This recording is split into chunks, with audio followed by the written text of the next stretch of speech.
Good morning. मैं Naveen Kumar Singh, director platform education centre private limited Patna. उम्मीद करते हैं कि आप अपकमिंग एग्ज़ाम्स के लिए आप लगातार तैयारी में लगे हुए होंगे और ठीक ठाक ही तैयारी चल रहा होगा, क्योंकि रिज़ल्ट लेना है। फाइनली सिलेक्शन अगर आप अपना चाहते हैं तो आगामी जो अभी से लेकर के 2-3 महीने का समय है, या यूँ कहिए कि अभी से लेकर के दिसंबर तक का आप टाइम फ्रेम लेकर के चल सकते हैं, बहुत ही महत्वपूर्ण होगा आपके लिए।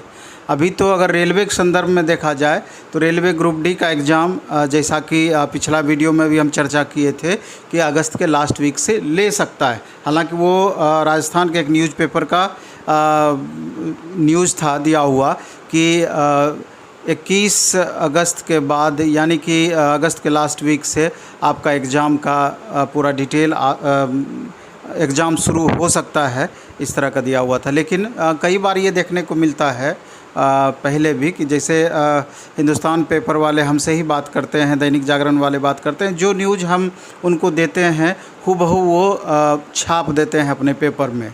और चूँकि न्यूज़पेपर पर विश्वसनीयता बहुत ज़्यादा स्टूडेंट की होती है और आम जनों की भी, इसलिए वो उस पर विश्वास करते हैं। लेकिन कोई ज़रूरी नहीं है, जब तक आधिकारिक सूचना नहीं मिल जाती है। आधिकारिक सूचना का मतलब ये हुआ कि एक नोटिस के रूप में रेलवे भर्ती बोर्ड के द्वारा 100% उसको कन्फर्म नहीं किया जा सकता है। लेकिन फिर भी ये आपको मान करके चलना है कि अगस्त लास्ट वीक से सितंबर फर्स्ट वीक तक में आपको निश्चित रूप से एग्ज़ाम का कन्फर्मेशन मिल जाएगा। आपका शुरुआत भी हो सकता है या डिटेल भी उसका मिल सकता है आपको। और इसी संदर्भ में आप तैयारी में भी लगे हुए होंगे, और तैयारी तो आप पहले से करते आ रहे हैं। दूसरा है कि रेलवे आरआरबी एनटीपीसी सीबीटी 1 अभी जस्ट समाप्त हुआ है, तो इसमें बहुत सारे स्टूडेंट का क्वेरी रहता है कि सीबीटी 1 का सर, एनटीपीसी सीबीटी 1 का रिज़ल्ट कब तक आ जाएगा। पहले आंसर की कब तक आ जाएगा। चूँकि आंसर की आएगा तो ऑब्जेक्शन रेज करने का फिर समय दिया जाएगा, उसके बाद आपका रिज़ल्ट दिया जाएगा, उसके बाद आपका दूसरे चरण के एग्ज़ाम का आपका डेट दिया जाएगा। तो कुल मिलाकर के अगर देखा जाए तो जनरली क्या होता है कि रेलवे एग्ज़ाम के बारे में अगर बात किया जाए तो जब एग्ज़ाम समाप्त होने के बाद 15 दिन से ले कर के महीने दिन के अंदर में आपका आंसर की जारी कर दिया जाता है। लेकिन कुछ एक इसका एक्सेप्शन भी है। कई बार देखा गया है कि 2-2.5 महीने 3 महीने बाद भी आंसर की जारी किया जाता है। लेकिन अभी का जो अभी के परिप्रेक्ष्य में देखा जाए तो अगर सब कुछ सामान्य रहा, सब कुछ सामान्य का मतलब ये हुआ कि कोरोना की स्थिति सामान्य रही, तो सारा कुछ तुरंत आपका होता चला जाएगा। ऑलरेडी बहुत ज़्यादा विलम्ब हो चुका है, तो उस हिसाब से अगर देखा जाए तो आंसर की आप उम्मीद कर सकते हैं कि अगस्त लास्ट वीक तक या सितंबर के फर्स्ट वीक तक निश्चित रूप से एनटीपीसी सीबीटी 1 का आंसर की आपका जारी हो सकता है। और इसके बाद अगर देखा जाए तो इसी में जब आंसर की जारी होगा तो ऑब्जेक्शन रेज करने के लिए आपको 1 सप्ताह से 15 दिन का लगभग समय मिलता है। और जब ऑब्जेक्शन रेज करने का टाइम समाप्त हो जाएगा, उसके 15 से 20 दिन के बाद आपका पहला चरण का रिजल्ट आ भी सकता है सीबीटी 1 का, एनटीपीसी सीबीटी 1 का। उस हिसाब से देखा जाए तो एनटीपीसी सीबीटी 1 का रिजल्ट नेक्स्ट मंथ में, यानी कि सितंबर लास्ट वीक तक में या अक्टूबर फर्स्ट वीक तक में आपका दे सकता है। लास्ट वीक तक में भी आपका आ सकता है अगर इस कैलकुलेशन के हिसाब से आप जाएंगे तो। और रिजल्ट जब उसका दे दिया जाएगा तो उसके 1 महीने के बाद संभवतः आपका सीबीटी 2 यानी कि एनटीपीसी सीबीटी 2 दूसरा चरण उसका, यानी कि अक्टूबर लास्ट वीक या नवंबर में, मिड अक्टूबर से लेकर के नवंबर तक में आपका एग्ज़ाम ले भी सकता है, ऐसा भी संभव है। और इसको आप ग्रुप डी में मर्ज करके नहीं चल सकते हैं कि ग्रुप डी इस बीच अगर एग्ज़ाम चलते रहेगा, चूँकि ग्रुप डी का तो एग्ज़ाम लंबा चलना है, कम से कम 2 से 3 महीना ज़रूर चलेगा ग्रुप डी का एग्ज़ाम। चूँकि लगभग 1.25 करोड़ बच्चे इसमें एग्ज़ामिनी होंगे, तो स्वाभाविक है कि जिस तरह का एनटीपीसी आपका देखे कि कितना लंबा चला, उसी तरीके से ग्रुप डी भी कई चरणों में आपका एग्ज़ाम हो सकता है। लेकिन चूँकि इसका 7 लाख ही एनटीपीसी का रिज़ल्ट दिया जाना है, तो टीसीएस उस एग्ज़ाम को कंडक्ट करेगी, ज़्यादा उम्मीद है एनटीपीसी सीबीटी 2 को। तो 7 लाख स्टूडेंट का एग्ज़ाम लेना बहुत बड़ी बात नहीं है। वो बीच में भी 1 सप्ताह का उनको समय चाहिए, 1 सप्ताह में एग्ज़ाम पूरा कर लेगी। तो मेरा कहने का ये मतलब है कि ग्रुप डी और एनटीपीसी CBT 2 दोनों के सिलेबस में बहुत ही ज़्यादा अंतर नहीं होना है। अंतर होना है साइंस को लेकर के अंतर होना है, बाकी सारा कुछ लगभग आपको कॉमन पढ़ना ही है। साइंस वहाँ पर भी पढ़ना है तो, लेकिन यहाँ 25 क्वेश्चन साइंस पूछा जाएगा तो वहाँ 12 से 15 क्वेश्चन अप्रॉक्स साइंस सेक्शन का रहेगा।